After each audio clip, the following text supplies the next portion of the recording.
So I want to thank everyone for being here and joining us. If you've been with us before, welcome back. If not, we're going to take a moment to introduce ourselves.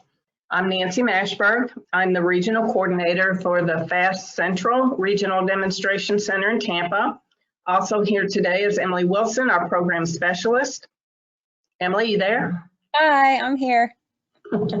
Welcome, everyone. Yeah.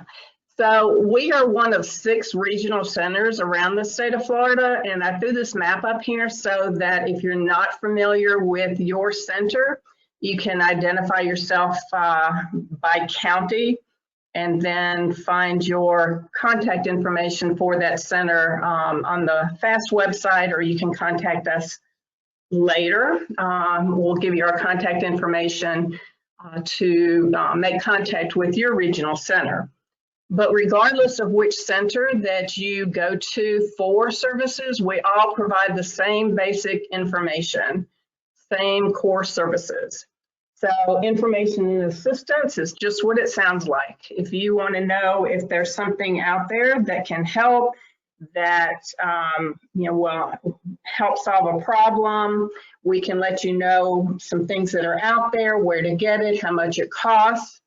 You can contact us by email, by calling us, ideally by coming in. And that's what we always encourage and want people to do, is to come into our center, because there we can do device demonstrations. And that's an opportunity to really compare different solutions, compare the features and benefits, get that experiential opportunity of feeling things, trying it out, tweaking it, customizing a little bit to make sure it will work for you, giving you all the information, opportunities to make informed decisions. And most of the time, that's really all that's necessary. But sometimes you have to take a next step. Maybe you want to see how this is going to work in the setting in which you intend to use it.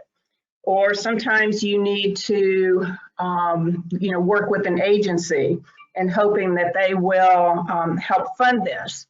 And they want to see you demonstrate that you have mastery over these devices. So whether it's something you want to try out for school or at work, at home, out in the community, we can loan out devices for a couple of weeks for you to trial it and really get a sense of if it's going to work for you. And lastly are trainings. That's where we typically go with groups, large and small groups, and it could be professionals, can be consumers of assistive technology, combination. We do support groups. We also do pull together families. So the end user would come in with their families, with a therapist, a caregiver. So everybody has the opportunity for some exposure to learning about assistive technology and how that can be of benefit. So regardless, that's what you can expect. I can let you know our center is currently open, so you can make an appointment and come in for those to have those demonstrations, to borrow equipment. We're not in the office every day right now, but you can still call and email us and we can respond to you. So on this slide, it's intended to give you a broad idea about the full area of people's lives that assistive technology can make a difference. May not be things you think about. And very often somebody coming in for one thing isn't thinking, oh, there's a solution for me in this other area. And as you can see, these are things that aren't mutually exclusive.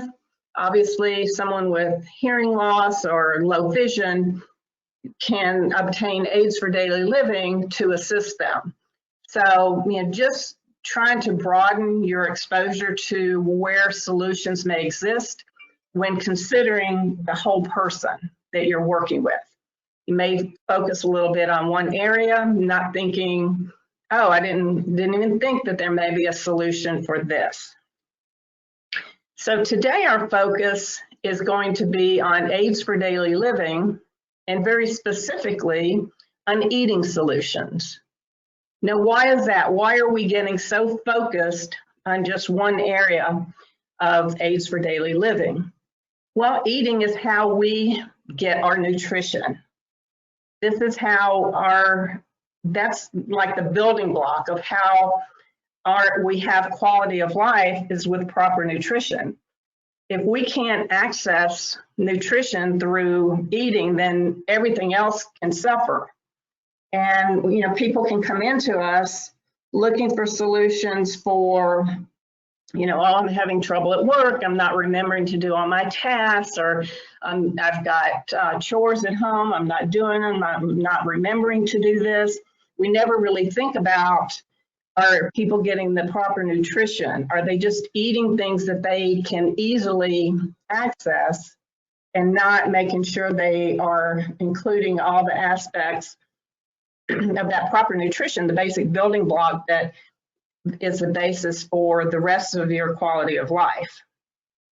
Now, the other reason that I wanted to focus on eating, when I first started in this position many years ago, a woman came in talking about a friend of hers that was living in a nursing home, or had been living in a nursing home.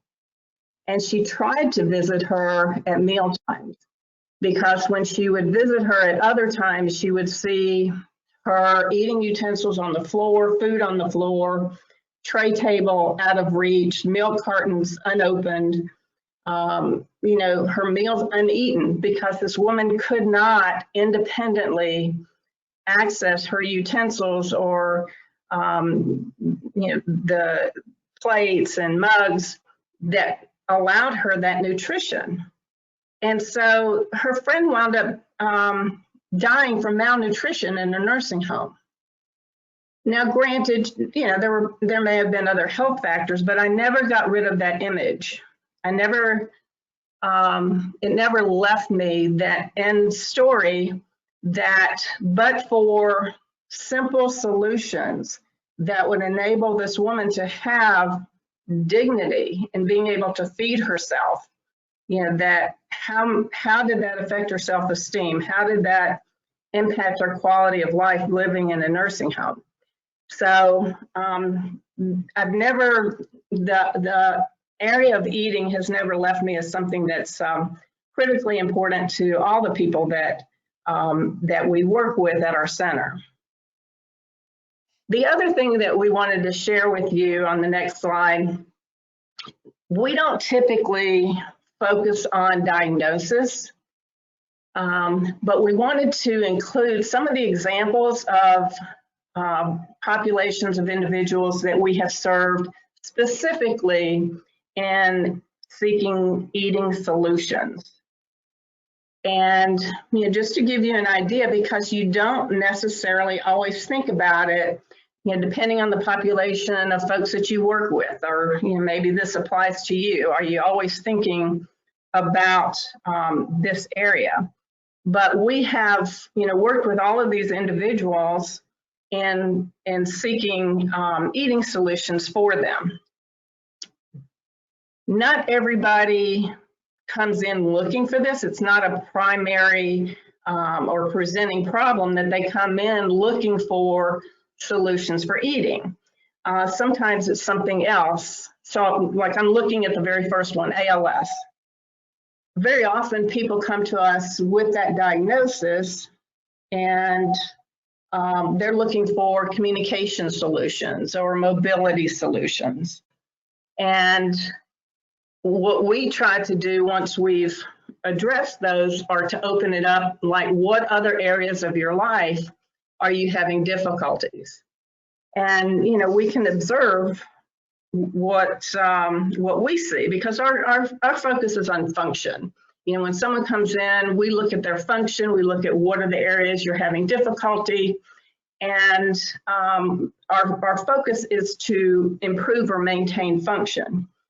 But when we bring up things like eating, sometimes the response we get is, oh, I don't need help with that because my fill in the blank, husband, wife, caregiver, etc., they help with that. They do that for me.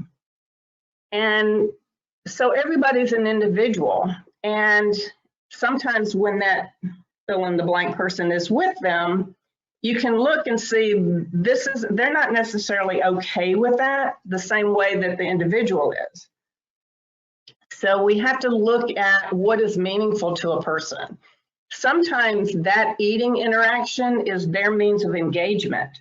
That may be the only like social interaction they have one-on-one with a person. And maybe that's something that is, a special time for them. So they don't want a different solution than the one they have. But we still just put it out there, and maybe, it might be different, but I think any professionals that are working with someone, to keep something like that in mind.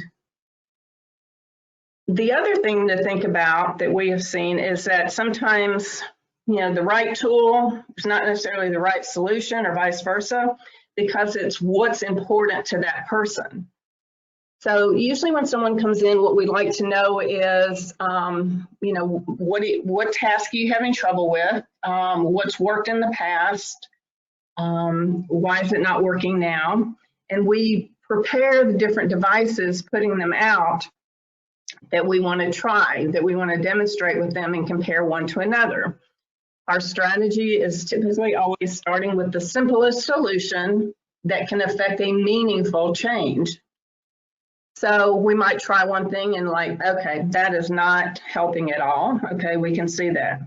The next one, oh look, yeah, that's really helping. I can see, like I'm thinking right now with somebody with tremors, that improved it. That looks good.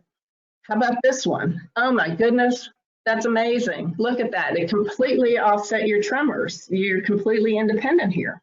So what do you think? And their response might be, yeah, I like the second one. The second one, you didn't think this one was better? Yeah, but I don't like that one. So again, you meet people where they are. So sometimes what we consider that perfect solution is something that looks different, and it doesn't look like other utensils. And this can be true even for someone who lives alone, not necessarily around other people, but even living at home. It means something to them. It has a connotation when they are offered utensils or devices that are very different. It may mean to them, okay, I'm more impaired than I was. This means that I really have a disability. I don't like what this means for me. Other people give me anything that gives me independence, but other people, that's not how they feel. So just being aware of that can help as we're guiding people towards certain solutions. And it's a no judgment zone, just providing the information that we think is important. So going forward, we're now going to get to the fun stuff, which Emily gets to take over. And this is where we get to see these actual solutions for eating. So I'm going to turn this over to Emily now. All right, let me move my microphone over here. And Nancy, I'm going to have you tell me that you can see the live image when it comes up. Please. I can see the live image. Great. All right, so the plan for today is to go through and show a variety of eating related equipment. And we're going to start with some utensils and then move through some plates, different types of placement settings, then some cups and some mounts. So it's a lot to cover. We're going to go through each one, and I'm going to show you on the live image here. And just for your reference, if you're wondering what in the world is that I'm seeing, I have a bowl here with some dried black-eyed peas and a piece of putty. So whenever I'm showing the utensils, it makes it a little bit more real for you, a little more relevant, instead of me just showing the utensil. I'd rather show it in action. So hopefully the sound of this isn't going to be, harmful to anyone. So starting with some utensils, and we're going to start with just this basic large grip utensil right here, this fork.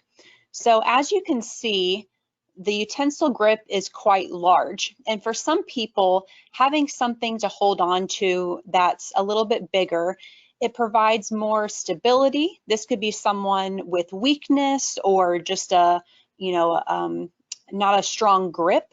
So with something like this, I can go down, get my putty, come back up. So it just provides a nice big grip.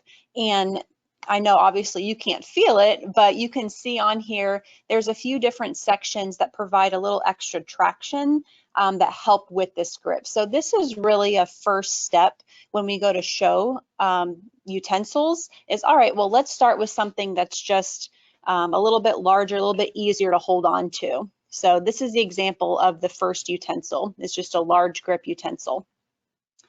All right. Now the second one is a little bit more unique. This is called Dining with Dignity. And you can see it's a knife, and I'm going to be very careful down here, but you have these rings on either side. So in order to hold this knife, I'm going to place my fingers right through the rings. So I'm able to hold it just like this and then, cut my own food. So this type of utensil would be good, again, for someone who has weakness or just not a lot of control, maybe even someone who's had a stroke, and having these rings on here just gives them that safety and security whenever they go to cut their food or, use a knife or a spoon, because there's also this set with the rings. It comes with a knife, a spoon, or a fork. So Dining with Dignity, this is an option to consider. So using it just like this. So then the next one is a vertical palm grip. So this is what this one looks like. And sorry, it's a little awkward to show on the camera, so hopefully you can see the whole thing. So with this one, I'm going to slip my hand right in here. So I'm not even having to hold or grip the utensil at all. And we've seen this one used with people with spinal cord injury, ALS, different populations. And again, I don't have to grip or hold anything at all. I can just come down, stab whatever I'm going to eat. I'm pretending this is a nice piece of steak and not putty. And then I'm able to control it without having to grip or move my fingers at all. So this could be a good option for someone, again, spinal cord injury or stroke, someone, who could benefit. Then moving to the next one, these are, this is called an easy hold. So these are straps and they're really grippy. So I don't know if you have any OTs on this call, but the regular universal cuffs, normally they have the Velcro. They've come out with these easy holds, and a lot of the OTs that we work with, they've really been into these. And you can take these off. They're basically just straps that come in different sizes, different diameters, and you can put them on whatever object you want. So obviously today we're focused on eating, we put it on the utensil. So basically the person just slides their hand right in here. Again, someone who doesn't have to grip or hold anything at all, or if you just need that extra security, you have the grip, but it's just, it keeps dropping out of your hand, you just don't feel safe and secure using it. So with something like this, I can go down, grab my delicious dried black-eyed peas and, feel good about it. So these easy hold straps, they've really been helpful for people. So we wanted to make sure and show you that today. All right. So then moving on to the next one, I know Nancy talked about tremors in the introduction. So this is an example of a weighted utensil. So I believe this one weighs around 7 ounces.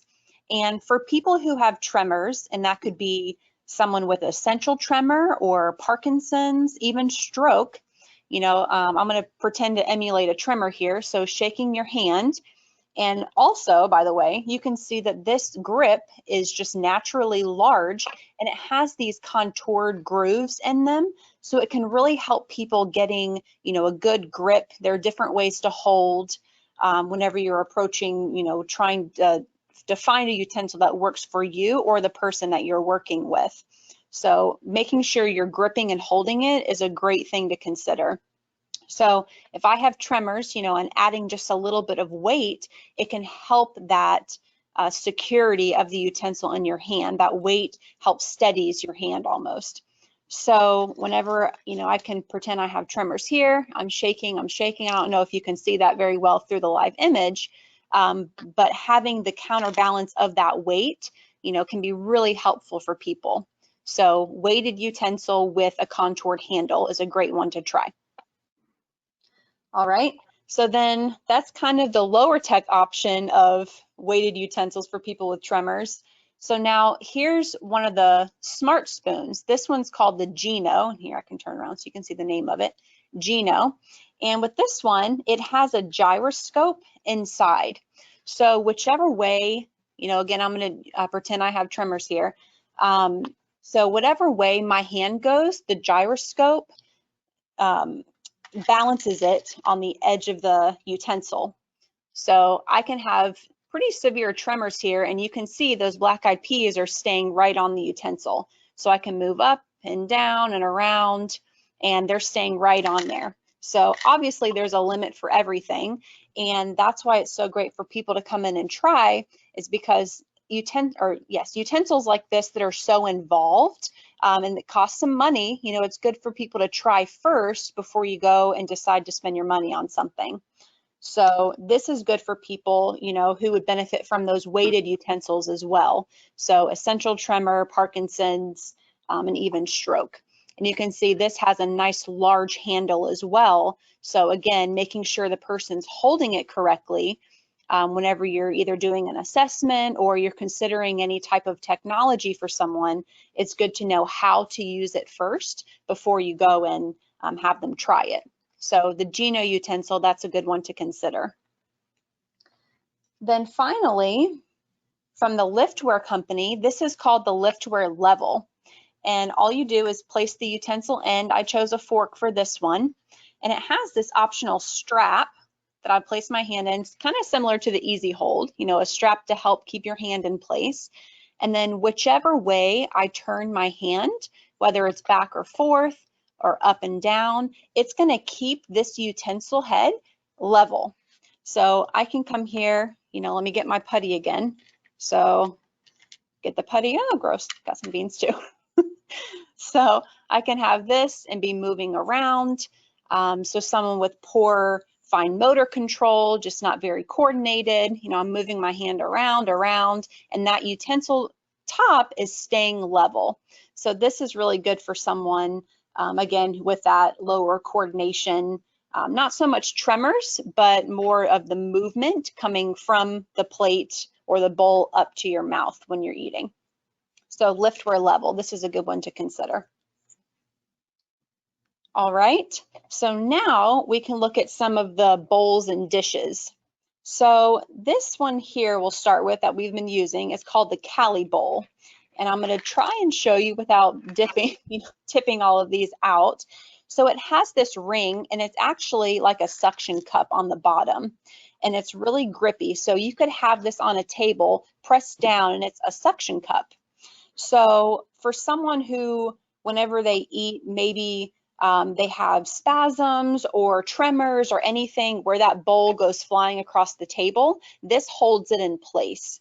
So the Cali bowl is really great, and it also kind of has this natural scoop edge, which helps keep the food on the utensil and then up to your mouth. So the Cali bowl is something good, and a lot of these things are available online, like through Amazon or different places. If there's anything that we show today that you're curious where it's available, we can absolutely let you know.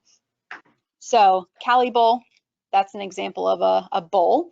And then kind of that same concept is the scoop dish. So I'll try to show you kind of all the angles of it. So it has this scoop edge here, same concept, whenever you go to get food. Let me throw a couple beans in here. So I have some peas. So I'm going to get them on my utensil. I can use this. Maybe it's better to show it this way. So I can use this to help get those peas on my utensil instead of them being over here, and then I go, to try to get it off the plate, and it keeps going off the plate, on the table, on you. We want to avoid that.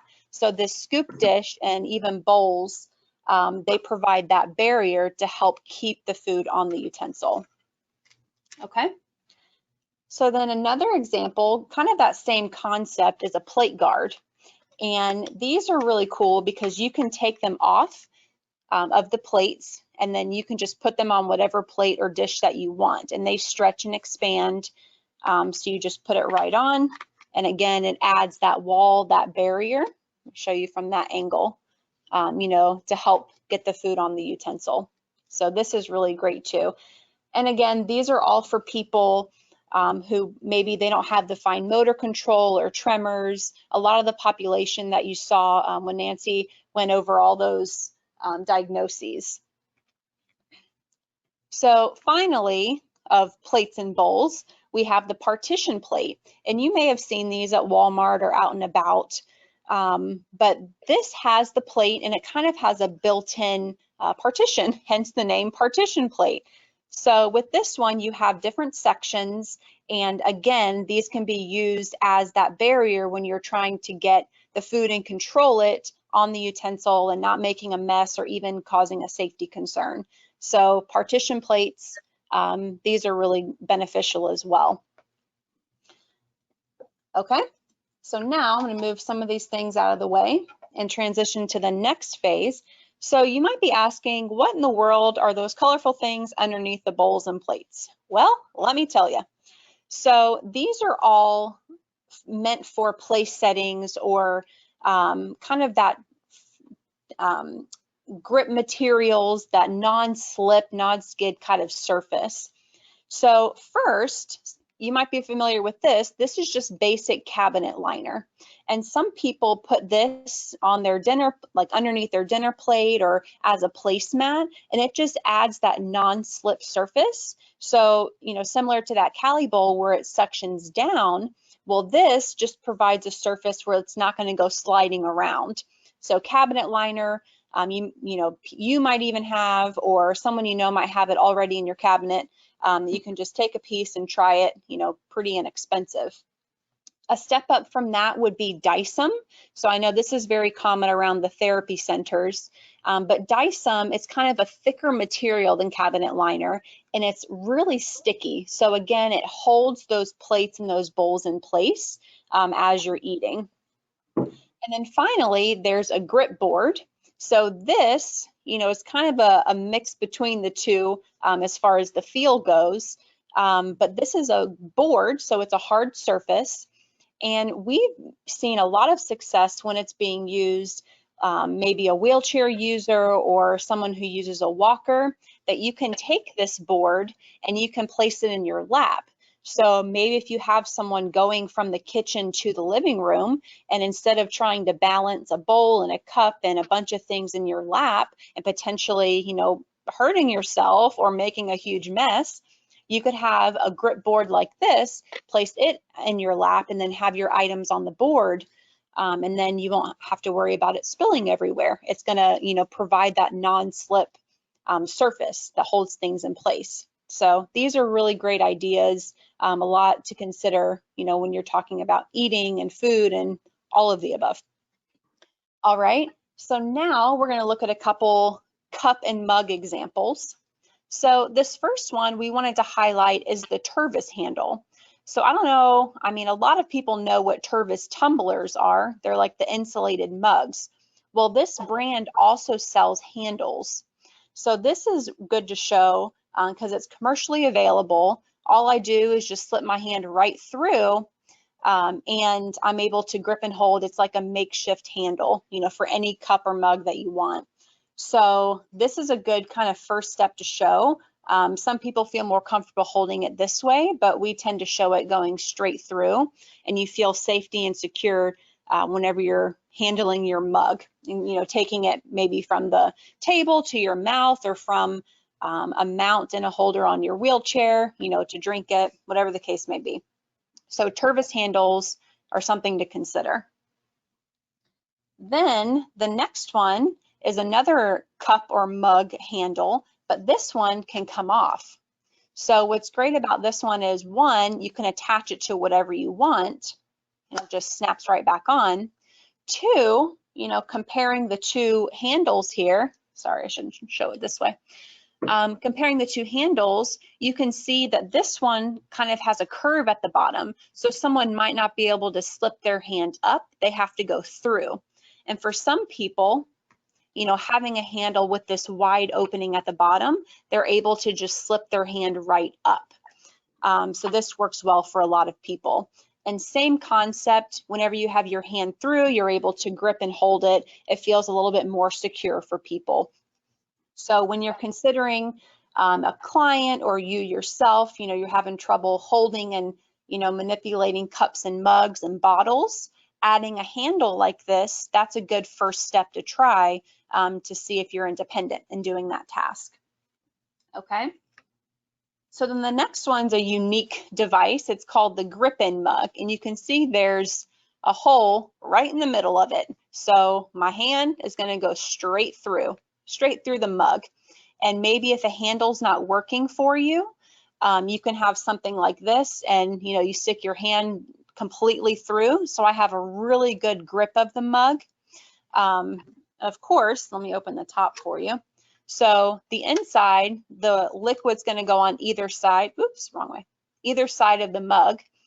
So some of the volume is taken out, but this is another one to consider, you know, when it comes to gripping, someone who has a weak grip or just not a lot of control when it comes to holding things. So the grip-in mug is kind of a unique solution that we wanted to show today.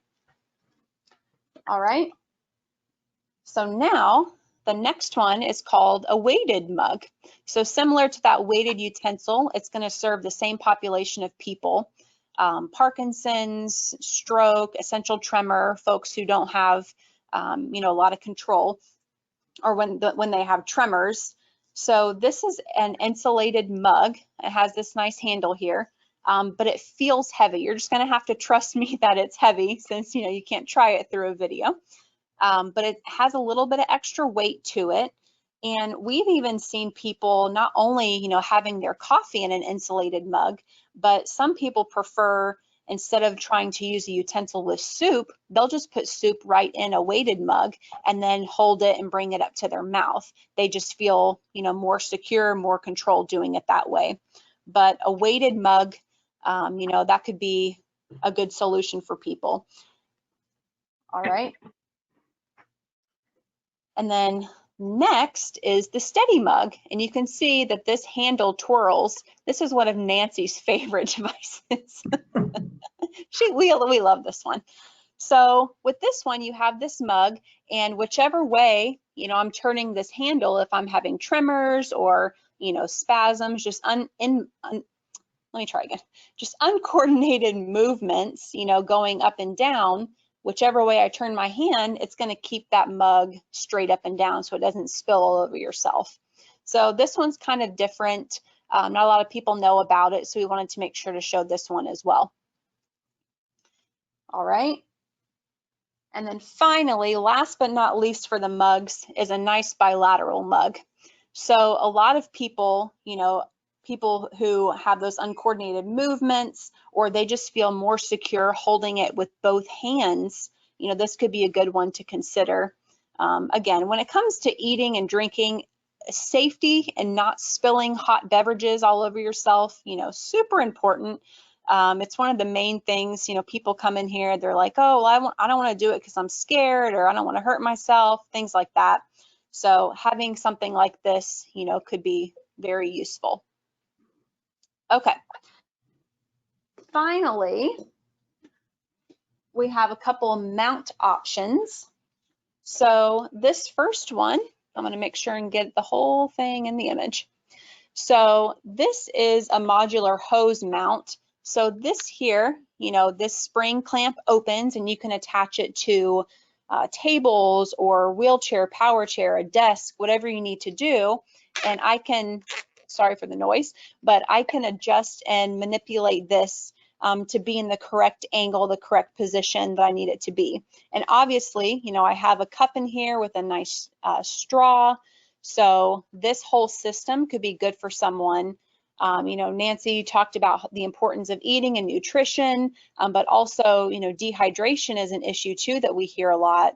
So making sure someone's safe and effectively using and drinking and staying hydrated is very important. So a mount system like this, maybe if someone still, a handle's not working, all these different tools aren't working, maybe we just need to mount the cup and position it close to their mouth or in a more easily accessible area to make them more independent. So this could be an option for them. Modular hose, cup holder solution that, again, sorry for the noise, but, I can adjust and make it specific, to that person. So that's an option. And then finally, we have this solution. So let me get it in the camera here. So these are called universal flexible arms, I believe. So as you can see, this is more of a standard clamp over here that can go on, the table or desk or, platform of a chair can go here. I can tighten it so it clamps on. But this one has two different arms that come out of it. And these are, adjustable as well. So you could have a cup in one, and then you have this holder. We have a remote control in it, but you could put whatever you want in there. And again, just giving another example of access, and maybe you need a drink, but you also need something else. This is something to consider for people to be more independent. All right, and I think I ran through my list. So now we're going to jump back to PowerPoint. So you can see some of those still images. So now we're going to give an opportunity if anyone has questions about any of the devices that you saw or anything maybe that you've tried personally, whether it's professional or an individual, and you've been successful with it. Or I don't know if there's anything in the chat, Nancy. I'm trying to see now. No, but if anybody wants to put something in the chat or unmute themselves and ask any questions or make a comment about anything they saw, we welcome you to do that at this point.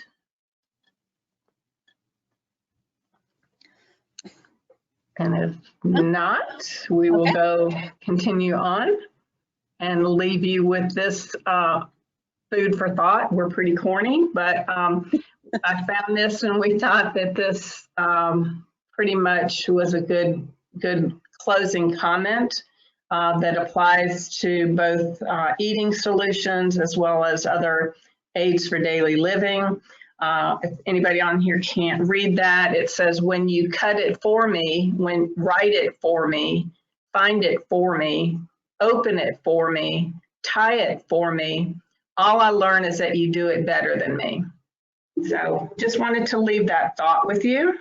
And if you have follow-up questions, didn't really want to throw it in the chat or unmute yourself, although we'll give you one last opportunity, you can follow up and contact us either by phone, 813-844-7591, or email us at faastcen@tgh.org. And any questions you have, or if you needed to contact your own center, feel free to contact us for that as well. Emily, did you have any last comments?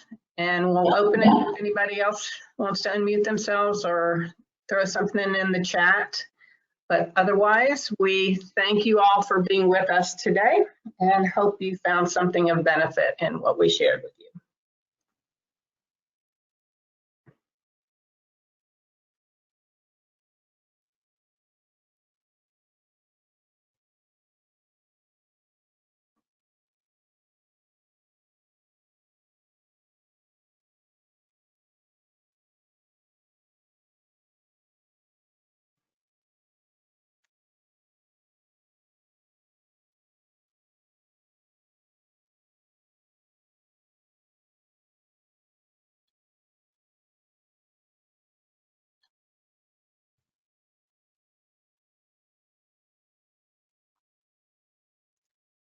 All right, I don't think anyone has any questions, so I'm going to go ahead and stop the recording.